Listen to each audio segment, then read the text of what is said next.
I'm the nostalgia critic. I remember it so you don't have to. DreamWorks Animation has had an interesting history, hasn't it? It seems like whenever you look into them, they're always either on top of the world or hanging on by a thread. Despite many of their films making money, they haven't had a solo production in 15 years, always working with another major studio. Part of the odd, but also charming reason that might be is that you never really know what's going to be good or bad with them. If you told me Jack Black as a panda would be an emotional roller coaster and Will Smith as a fish would haunt my everlasting nightmares, I'd say you're as high as those who predicted Boss Baby would be the hit we didn't know we didn't want. Yes, it's hard to say why Shark Tale, Home, and Abominable took the world by storm, but Rise of the Guardians, Peabody and Sherman, and Sinbad didn't. I guess each one has its own complicated reasons. But one that was easy to see why it bombed and bombed hard was the one that was based on the toy that hadn't been popular for years. Oh, that was a hit? Of course it was.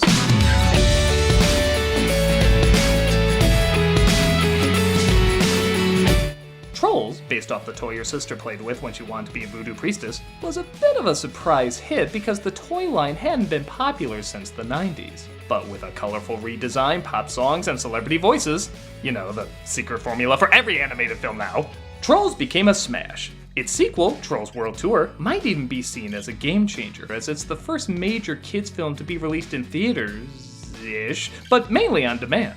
This will be especially interesting as animated sequels have not been the money makers they once were. So many are watching Trolls World Tour, or as I call it, the less funny Troll 2, with great interest. Before the fallout of that though, I thought it only made sense to see why the first Trolls movie was such a big hit for DreamWorks, and if it's worth all the kinda-ish praise it got. So let's take a look and see how this became popular again. Just take it off screen, I can't look at them! This is Trolls. Once upon a time, in the happiest tree, lived the happiest creatures, the trolls. Bullshit, I go online. Trolls are dangerous losers unless I agree with them, in which case they're edgy rapscallions. They loved nothing more than to sing and dance and hug and hug and dance and hug and dance and sing and hug and dance and hug and dance and sing and hug and dance. Sorry, YouTubers who talk to kids with sped up voices, fast close-ups, and little cartoons. Trolls is doing it, Trolls is doing it. It's revealed there's a race of creatures called the Bergens who like eating the trolls' happiness, which thank God also means eating the trolls. Thus they gather around the tree once a year to feast on them on the holiday called Trollstice. They light up the grills, which I have to say, I love the dark tone they're starting out on. Don't worry, it won't last. Kind of. We'll get to it. As Prince Gristle is given his first troll to eat. That one's rotten!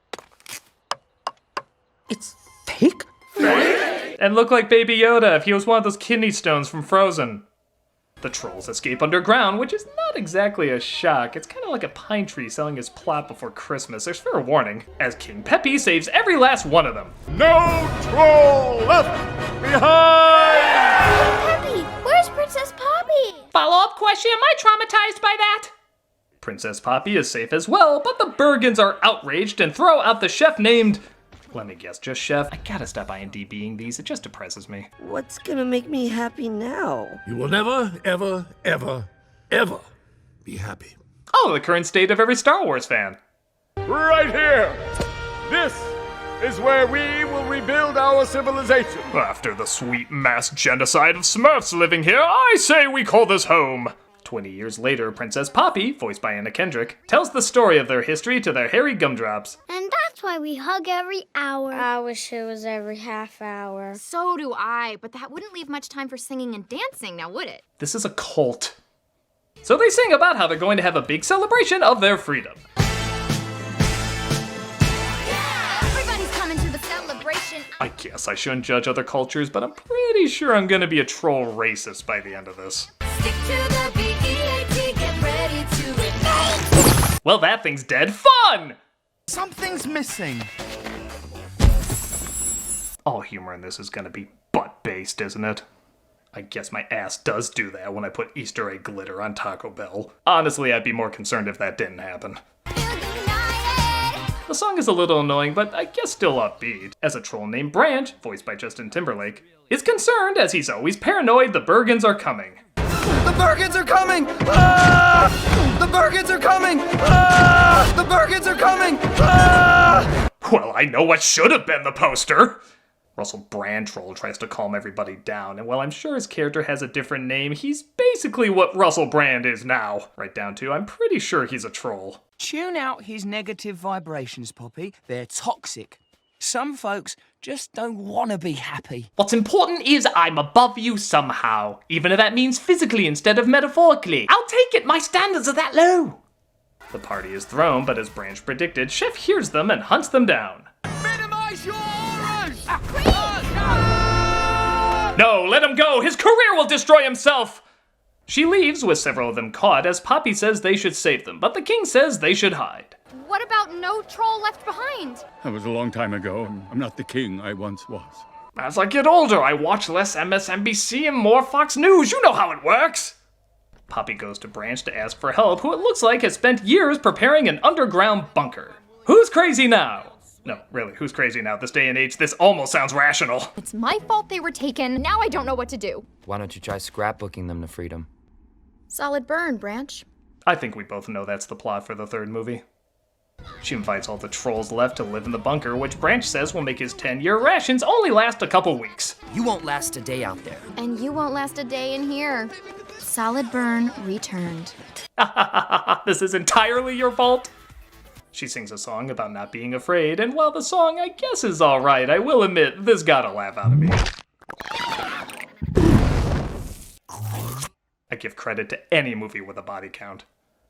She gets trapped by spiders though, but is saved by Branch. Oh no. Poppy! At least you look slightly less adorable than dead Elijah Wood webbed up. You are right on time. Oh right, like you knew I was coming. Yes, I figured after the third hug time, getting eaten by a Bergen wouldn't seem so bad. Again, in this day and age, maybe.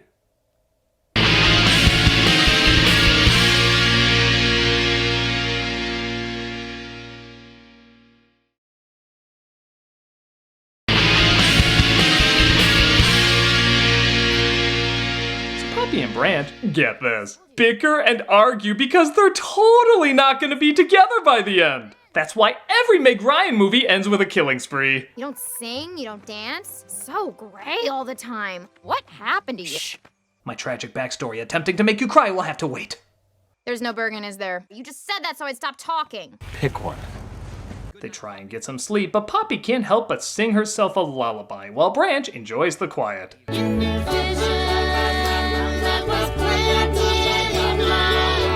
I'm sure this is the scenario Simon and Garfunkel had in mind when they wrote this. And given how it's done, I do fittingly have the look of Hoffman and Ross at the end of Graduate. This is what we call a relatable character. They come across two tunnels. One leads to certain death, and the other leads to the Bergens. A cloud, though, apparently says he knows the answer. Oh, this is just gonna be like that riddle you've heard in other movies, except dumb. First, you have to give me a high five, then I'll tell you. Whoop! Shark attack, nom nom nom nom. Jellyfish, ham sandwich, turkey, snowman, dolphin, helicopter, last supper. Please kill him. That's right, you better run, Cloud! Again, relatable character. The cloud leads them the right way, and they end up in Bergen Town, where they sing gorilla songs.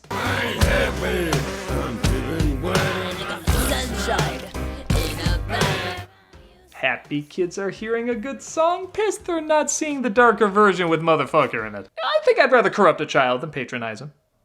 This would be like singing Smells Like Teen Spirit and Peter Pan. Why do I keep forgetting that's a thing? The chef approaches Prince Gristle, who is now king, and tells him all about the trolls that can make him instantly happy. The only way I'll ever be happy is by eating a troll, and that ain't gonna happen thanks to you. Again, if this was a Gorillaz video, it'd be something else that could do that. The king tells the chef to bring back Trollstis, meaning she will have power once more. Meanwhile, Branch and Poppy sneak into Hotel Transylvania, but it looks like it's too late as Russell Brand Troll is being eaten. The film gives the appropriate response. We didn't see him swallow. Face it, Poppy. Sometimes people go into other people's mouths and they don't come out. The guy who did Dick in a Box, everybody. Poppy goes after her friends and discovers the scullery maid named Bridget, voiced by Zooey Deschanel, is not allowed to Trollstis. Thus she sings about her love for the king. It sounds nice, but the imagery is still uncomfortable like most of the songs. I can see it in your eyes. You know, one night I combined crystal meth with Vicodin, and that is exactly what I saw. Guys! Poppy! They get their friends out, but Bridget spots them. Poppy says she can help her meet the king, though, and get Russell Brand Troll back. But Bridget doesn't believe them because Branch won't sing. And if you think that doesn't make any sense, wrap your brain around this. You have to sing. You have to. No. Yes. No. Why won't you sing? Because singing killed my grandma, okay? I don't think any of us expected him to say that. Yeah, okay, I'll bite. How is that sentence breathed into existence? It looks like Branch was singing so loud he didn't notice the Bergen behind him, and his grandma sacrificed herself to save him. You do know this is a movie where they fart sparkles, right?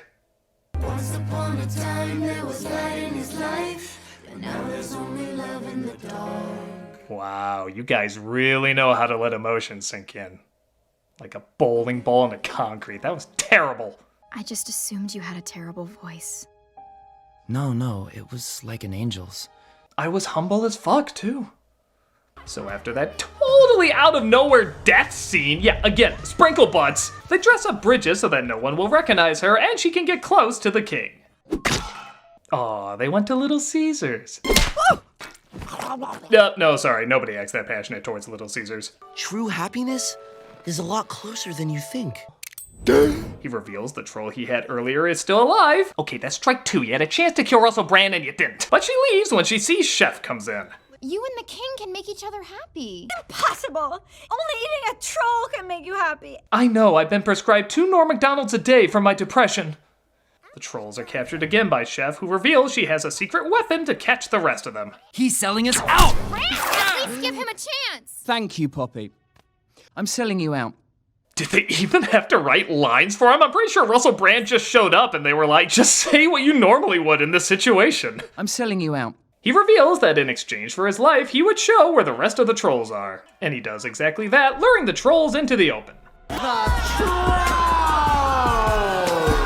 We have enough cereal mascots for 5 Lucky Charms spin-offs. The next one will have donuts! Poppy feels like she failed, which, I mean, that party set this all in motion, so yeah, which causes all the trolls to go gray because I guess the film's deep now. Yeah, I liked it more when you were at Disney Channel sing-along with butt confetti. I never thought I'd say that, but at least you weren't kidding yourselves what you were. You with the sad eyes. Of course, Branch starts singing to lift Poppy's feelings, bringing the color back to all the trolls, and even confesses his love to her. That's why I love you. Not since Rey and Kylo Ren has a romance dared to take seconds to explore. Yeah, they had all the bickering, but they forgot to put in the part where they're romantically involved. Unless, was the dead grandma scene supposed to be that part? Did anyone find that particularly romantic? Dead grandmas are hot? Thanks, trolls. Poppy, Bridget? Bridget breaks them out, but the trolls can't let her be blamed for their escape. So they return to reveal she was the girl the king fell in love with. Lady Glitter Sparkles? You're not a natural rainbow? When you were with Bridget, you were feeling something, weren't you? I just thought it was too much pizza. Me too. That was happiness. It's true, having too much pizza is happiness. I live in Chicago, so I know. King Grizzle admits he's happy with Bridget and without eating a troll, and I forget, is this a musical? Sunshine in my pocket, got that good soul in my feet. So the song is a lot like the others, upbeat, colorful, not especially interesting. What is that thing? I'm sorry, I've been quiet the whole film, but there's no others like him, and they just call him a troll. Like, there's a bunch of them, but there's not. It's only him, and he's scary. He's so fucking scary. That's not a troll, that's the nightmare from Shrek 3. If I saw that thing, I would stab it with knives. So they figure out happiness is within and doesn't have to be consumed. Don't do drugs, I guess. Ironic, because all of this would look amazing if you did. Our new queen! She taught us we don't need to see therapists or take medicine, just bounce. Yes, this song, as well as this ending, may seem very sappy and lame, but there is at least a happy ending for the adults. Russell Brand dies. Any film that goes out with that is doing something right. So that was Trolls. It's a kids movie. Honestly though, I think that kinda is the best way to describe it. I think it's intended for little kids. The jokes, the colors, the songs, the overall bounciness. Nothing screams we're trying to entertain teens and adults as well. And as kids movies go, it's mostly okay. The visuals are imaginative, the songs have a decent variety from different times, and the jokes, while not funny to most adults, aren't painful to get through like, say, the Chipmunks or Smurfs movies. The only area where it suffers is the third act, suddenly throwing in family deaths and depressing imagery in a story that's clearly not talented enough to support it. You're a little kid's film with butt jokes. You're not great at it, but you're passable enough. Stick to that and children may put you on a few more times before growing up and asking, what was in those pixie sticks? I can't act like I enjoyed it before its target audience of, say, 3 to 10. I think it's imaginative and colorful enough. Not a glowing review, but the kindest I can give to a movie with fart and glitter. Anyway, it's pointless to act like they're the new trademark of glitter, as we still have our powerful movement. Sparkle, sparkle, sparkle! Fuck yeah, sparkle, sparkle, sparkle! Honey, why did you just say that? I don't know.